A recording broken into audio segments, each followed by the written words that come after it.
우리가 감독들의 스타일을 놓고 볼 때 크게만 놓고 뭐 어떤 게 있냐면 아주 전술적으로 뭔가를 막 이렇게 만들어가지고 하고 뭐 거기서 자기 철학을 막 투영하고 막 디테일하게 하는 말 그대로 전술 전략가들이 있어요. 네네. 또 한축에는 선수들의 심리, 동기부여 막 이런 것들을 강하게 해서 막 바짝 조여가지고 막 빡빡 끌어올리는 유형의 감독들이 있단 말이에요. 그러니까 이렇게 다양한 감독들이 있는데 우리는 애초에 클린스만을 데려올 때 세세하게 막 작전판에 그림 그리고 다양한 형태라고 이런 감독으로 데려온 게 아니에요 사실.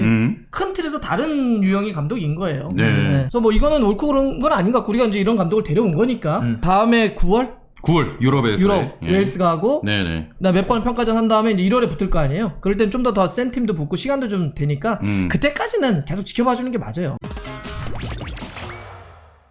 클린스만 감독의 기자회견이 있었습니다. 좀 이례적으로 사실은 경기 후에 네. 그동안 어떻게 아시안컵을 준비했는지 뭐 향후 대표팀 운영 방향은 어떤지를 이야기하는 그런 자리였고 저기 보시는 것처럼 많은 분들 보셨겠지만 정말 뭐 코치진하고 다 왔습니다. 자, 그러면서 이제 최대한 선수 성향에 맞는 축구를 구사한다 하겠다. 시간을 좀 달라. 이 골자로 이제 많은 얘기를 나눴습니다. 일단 두 분 총평을 좀 해주세요. 오늘 기자회견. 일단 내용은 두 번째 문제로 치고 형식을 참 지루하게 가져갔다. 저렇게 모든 코치진들이 다 앉아있잖아요. 예. 저분들 다 외국 사람들이거든. 근데 저분들에게 다 질문을 했단 말이에요. 그래도 모셨는데 질문 안 할 수는 없잖아. 예. 근데 질문을 하면 딱 그거를 또 통역을 하고 그러면 저분들을 왔다 갔다 초반에 했는데 한 얼마나 했나요? 한 2-30분? 좀 오래 했죠. 오래 걸리잖아. 그러니까 사람들이 지금 궁금한 게 이런 거잖아. 네. 저기 클 감독님, 저기 지금 우리 축구 잘 가고 있는 거 맞습니까? 앞으로 어떤 축구 하고 싶은 겁니까? 네. 뭐 우리 선수들 어떻습니까? 이런 거 물어보고 싶은데 저기 있는 코치진 분들에게 뭐 그냥 어찌 보면 나는 그런 것들은 형식상 어떻게 가져가야 되냐면 일단 클린스만 감독에게 이렇게 공개적으로 많은 사람들이 보는 노출되어 있는 건 그냥 집중시켜. 라이브는. 네. 하고 끝나면 그냥 기자들이 개인적으로 물어보면 돼. 이제 방송을 중계는 여기까지만 하겠습니다 하고 이제 코치님들이 물어보면 되잖아. 너무 그 형식을 가져가니까 조금 지루한 느낌이 있었다. 그러면 한 가지만 여기서 더 여쭤볼게요. 그래도 이렇게 소통하려는 어떤 자리 이런 거는 좀 어떻게 평가하십니까?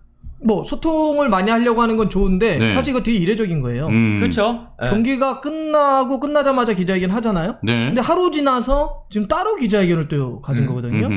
사실 이거 약간 위험하기도 해요. 이렇게 하면. 네. 이게 말이라고 하는 건 뱉어놓으면 족쇄가 되기도 하거든요. 예. 그래서 어떻게 할지 했는데 역시 클린스만 감독이 뭔가 정리나 이런 걸 좀 잘해요. 문제 없이.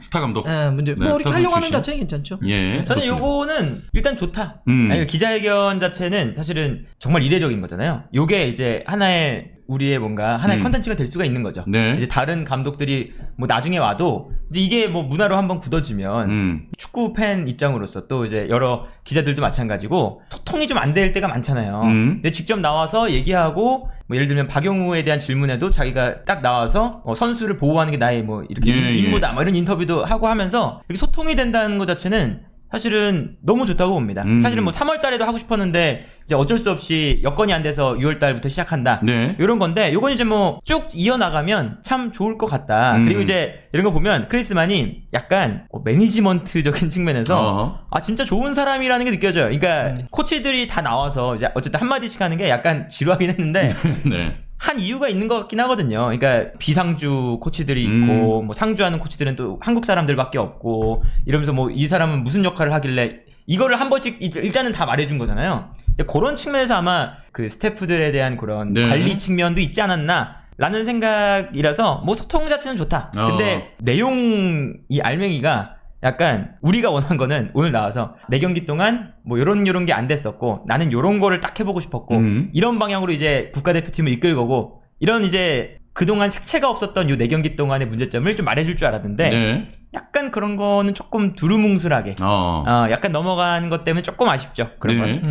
자, 그래서 이제 좀 그 알맹이를 들여다봐야 될 것 같은데 가장 궁금하셨던 부분은 과연 클린스만 감독이 어떤 축구를 좀 추구하고 어떤 색채를 좀 입혀나가길 원하느냐 이런 부분이었습니다. 일단 클린스만이 지향하는 축구에 대해서 물어봤는데 아무래도 나는 공격수기 때문에 전방에서 압박을 많이 했으면 좋겠다. 뭐 체력적으로 소비가 많이 되고 준비가 많이 돼야 한다. 네. 그리고 뭐 자신만의 축구 철학과 전술 좀 구체적으로 더 얘기해달라는 질문에 선수들 성향을 좀 맞춰가는 축구를 하고 싶다 이렇게 좀 얘기를 했거든요. 이런 전술적인 부분에 조금 두 분이 얘기를 해주세요. 이번 답변이라든지. 그러니까 뭔가 이렇게 뚜렷하게 지금 이야기 말로써 이렇게 표현하기가 쉽진 않았을 거예요. 네네. 이 자체가. 지금 얘기한 거를 쭉 관통해 보면 여전히 파악하고 있다 이런 느낌으로 좀 얘기를 하고 있거든요. 그래서 시간이 좀 필요하다. 아시안컵이 일단 2차적으로 큰 목표인데 아시안컵 때까지 가기에는 좀 내가 뭔가 더 많이 파악을 하려고 한다. 리그도 많이 보려고 하고 선수도 많이 파악하고 있다. 뭐 이런 얘기를 많이 한 거고, 그때 우리도 한번 경기 끝나고 얘기했지만 큰 그림은 우리도 봤던 대로 똑같이 이야기를 한 거예요. 그러니까 확실히 공격적으로 많이 싸우려고 하는구나. 숫자를 많이 두려고 하고 그래서 라인도 좀 끌어올리려고 하고 이제 이런 고민들이 그 얘기를 한 거죠. 그래서 자기에겐 포메이션 자체가 중요하지 않다. 그 큰 축구를 하기 위해서 모든 방법들을 다 쓸 수 있다. 이런 얘기도 좀 했고, 뭐 손흥민 선수 8번 롤에 대해서도 아니 손흥민이 8번을 할 수도 있고 7번을 할 수도 있고 10번을 할 수도 있고 그건 그 상황에 따라서 너무 다른 거 아니냐. 뭐 이재성도 마찬가지고 뭐 이런 식으로 얘기를 했단 말이에요. 이 이야기는 사실 모든 걸 다 이뤄놓는 거야. 그러니까 큰 틀을 나는 공격적으로 싸우고 싶다. 이게 이제 우리가 이번 기자회견 통해서 들었던 얘기죠.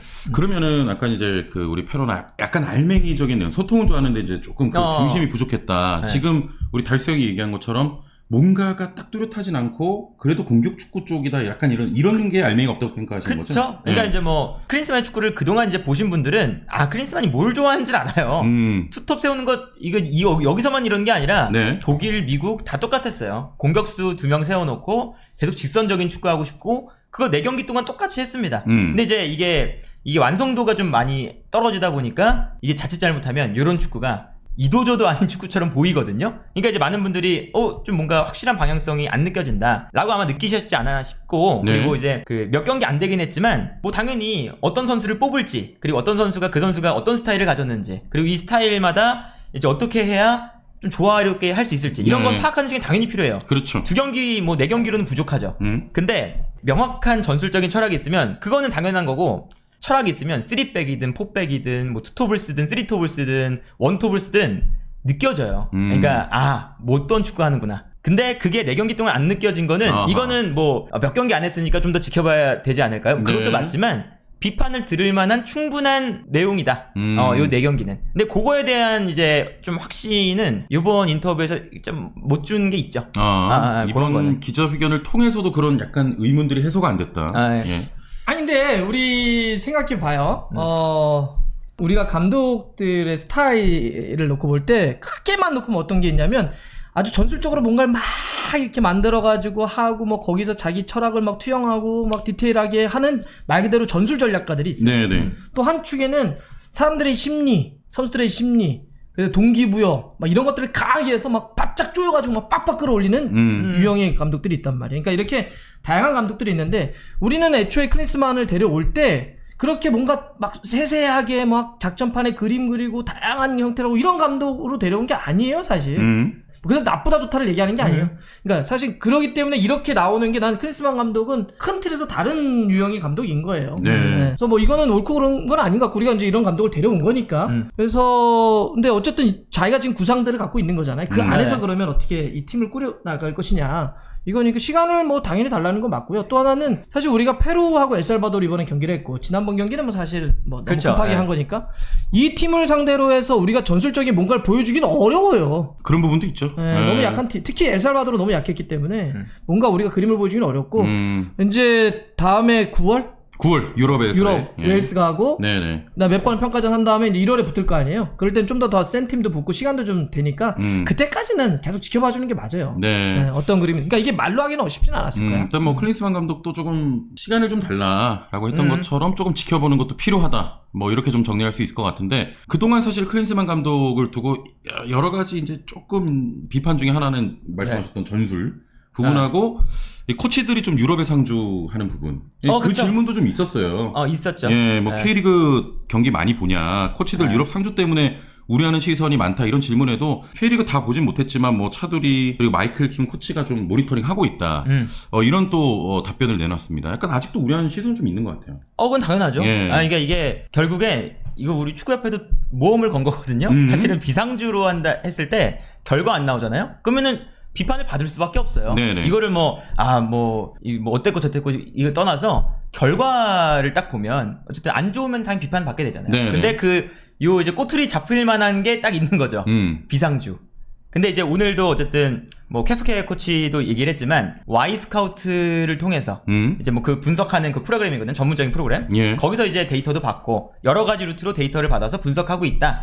뭐 문제 없다. 이렇게 얘기를 했는데 이게 직접 보는 것과 또 차이가 있지 않을까? 우리가 우려하는 건 당연히 나올 수밖에 없다. 네. 그러니까 이거는 결국에는 우리가 대표팀의 분위기상 9월 달에는 무조건 이겨야 됩니다. 이겨야죠. 그러니까 그건 내 경기는 진짜 마지노선이에요. 예. 그러니까 그래서 이제 아마 이 축구협회도 이 기자회견을 아마 좀 중요하게 생각하면서 오늘 하지 않았을까라는 네. 생각이 들어요. 이 네 경기가 좀 마지노선 같았거든요. 네. 이제 여기서 좀 덧붙이자면 그런 질문도 나왔어요. 그 4경기 동안 최장 승리에 없는 외국인 감독인 거 아냐? 알았냐? 그러니까 몰랐다고 또 하시더라고요. 그렇죠. 예, 그러니까 네. 이제 패너가 말하는 좀 마지노선이 될 수 있다. 이런 얘기인데. 아까도 살짝 언급하셨지만 손흥민 선수나 이런 이재성 선수 뭐 역할들, 선수 역할들, 뭐 이강인이나 이런 데는 구체적인 얘기는 좀 없었습니까?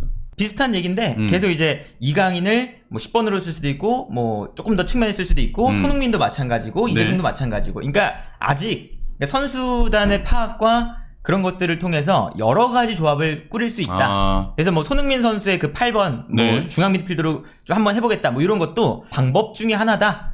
뭐 이렇게 이제 얘기를 한 거죠. 네. 그러니까 이제 아직까지는 뭐 선수단 파악이 당연히 100%는 안 됐을 거고 이제 파악 중이다. 시간을 좀 더 달라라는 네. 게 전체적인 내용이긴 그렇습니다. 했다. 골자였습니다. 아니 지금 여러분들 예를 들면 어떤 분들은 기다리자, 어떤 분들은 뭐 지금 뭐 더 비판해야 된다 이러는데 아니 기본은 아시안컵까지 가는 거예요, 여러분들. 그렇죠. 이거 아시안컵까지는 가죠. 아니 아시안컵 어떻게. 당연히 가야지. 지금 뭐 예를 들면 뭘? 아니 그러니까 나는 근데 예를 들면 지금 이 경기를 보고 비판하는 것도 당연히 전 세계 다 그래요. 대표팀 경기하면 당연히 그럼 당연하죠. 그럼요. 네. 그럼 대중의 평가를 먹고 살아가는 조직이니까 그렇게 하는 거예요. 그래서 그런 얘기도 좋은데 지금 뭐 9월에 A매치 못한다 그것도 아니에요. 어쨌든 아시안컵까지 가는 거예요. 네. 아시안컵까지 가가지고 그때 어떠한 내용과 어떠한 결과를 끌어내느냐를 봐야 되는 거죠. 네. 우리는 그 전까지는 아니 여러분들이 지금 뭐 난 이게 공격에 있어서 약간 좀 뻥축구 같다 이런 얘기도 돼요. 왜 안 돼? 그럼 비판할 수도 여러분들 있고. 하셔도 돼요. 근데 네, 판단할 수도 있고. 그런데 그럼에도 불구하고 어쨌든 아시안컵 때까지는 쭉 지켜보면서 그냥 우리는 얘기하고 네. 저쪽은 뭐 반론 제기할 거 있으면 반론 제기하고 이런 기자회견 열어서 소통하고 이러면 돼요. 이런 과제에서 가면 되지 뭐. 그렇죠. 아니 클린스만 감독도 부임할 때 아시안컵이 뭐 첫 번째 시험 무대가 될 수 있다라는 걸 더 알고 계시기 때문에 그쵸? 그때까지 또 네. 어떻게 팀을 만들어 가느냐 이걸 봐야 될 것 같습니다.